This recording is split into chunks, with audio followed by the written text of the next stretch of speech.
పిత పుత్ర పవిత్రాత్మనామమున ఆమేన్. ఈరోజు జూలై 28వ తారీఖు. మత్తయి సువార్త 13వ అధ్యాయము 31వ వచనము నుండి 35వ వచనం వరకు. ఆయన మరి యొక్క ఉపమానమును ఇట్లు వారితో చెప్పెను.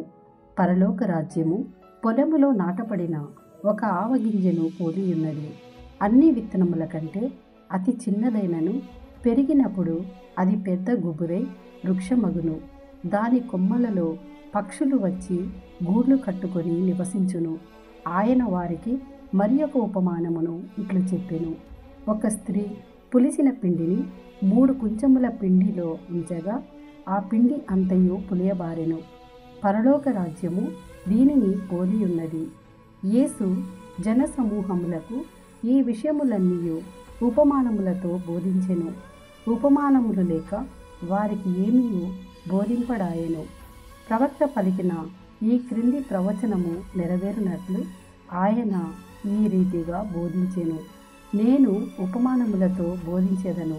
సృష్టి ఆరంభము నుండి గుప్తమై ఉన్న వానిని బయలుపరచెదను. ఇది ప్రభుని వాక్కు.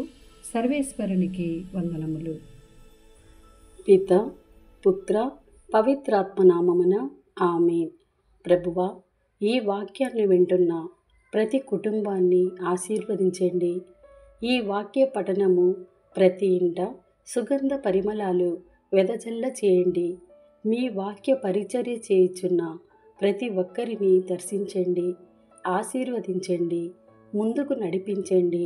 వాక్య ధ్యానాంశము ద్వారా బాధలతో, వ్యాధులతో, సమస్యలతో, నిందలతో, అవమానములతో ఉన్నారు.